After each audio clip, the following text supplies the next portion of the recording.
अस्सलाम वालेकुम। मैं एडवोकेट वसी अहमद और इंडिया मुस्लिम मजलिस की जानिब से आप लोगों को बताना चाहता हूँ कि इधर कई दिनों से वक्फ प्रॉपर्टीज़ को लेकर बीजेपी आईटी सेल द्वारा देश को गुमराह किया जा रहा है और इस तरह से खबरों को प्रसारित किया जाता है कि जैसे लगता है कि वक्फ प्रॉपर्टीज़ जो हैं वो कांग्रेस के दौर में कांग्रेस ने हमें न्यूते में दे दी और हम उसको फैलते चले जा रहे हैं। देशवासियों को मैं बताना चाहता हूं कि वक्फ एक्ट आज से 1400 साल पहले कुरान शरीफ में इसका जिक्र किया गया है और वो आज तक महफूज करता चला आ रहा है। हिंदुस्तान में मुगलिया पीरियड में भी वक्फ कानून था और वक्फ को प्रोटेक्ट किया जाता था। ब्रिटिश पीरियड में भी वक्फ कानून था, वक्फ को प्रोटेक्ट किया जाता था। ब्रिटिश पीरियड में सबसे पहले 1913 में अंग्रेज़ों ने वक्फ एक्ट बनाया, उसके बाद 1954 में एक्ट बना, उसके बाद 1960 में एक्ट बना, उसके बाद 1995 में एक्ट बना।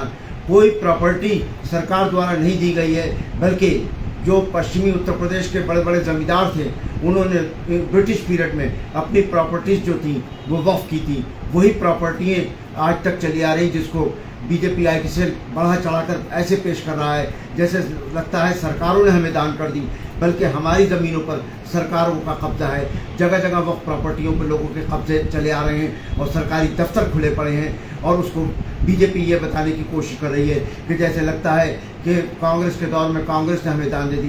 बल्कि बताना चाहूँगा मैं देशवासियों को कि कांग्रेस के दौर में और प्रॉपर्टियों पे सरकारी दफ्तर खोले गए हैं जो आज तक जिनके मुकदमे अदालतों में विचाराधीन है।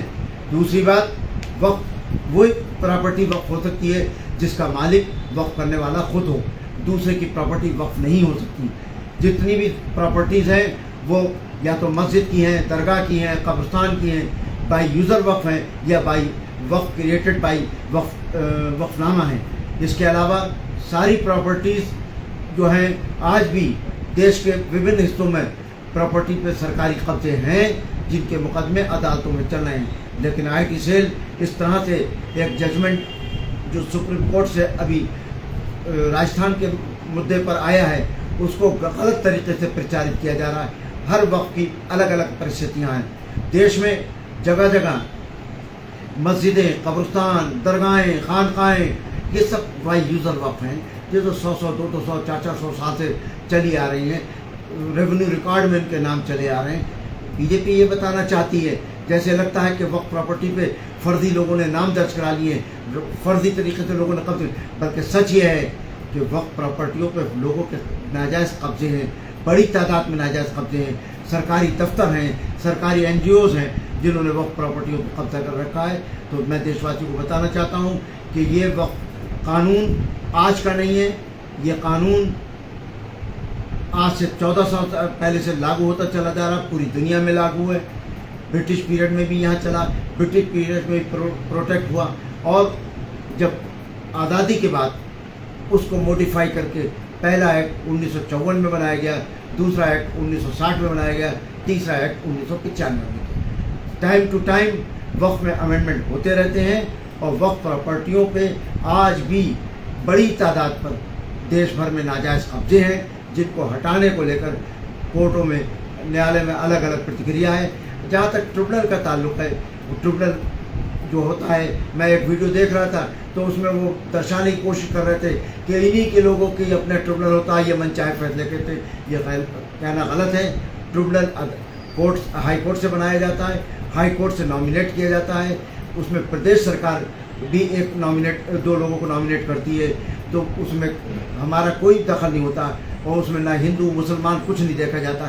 सरकार जिसको चाहती है ट्रिब्यूनल में भेज सकती है और भेज रही है आज तक। जहाँ तक बोर्ड का ताल्लुक़ है, बोर्ड जो है उसका क्राइटेरिया चुनने का अलग है, उसका एक एक्ट है जिसके तहत बोर्ड बनाया जाता है और उसके फैसलों को निगरानी करने के लिए वक्फ ट्रिब्यूनल बनाया गया है। जहाँ पर अगर कोई बोर्ड का फैसला गलत होता है तो उसको ट्रिब्यूनल सुनेगा और ट्रिब्यूनल भी अगर फैसला से सेटिस्फाई नहीं होता है तो फिर हाई कोर्ट और सुप्रीम कोर्ट के दरवाजे खुले रहते हैं।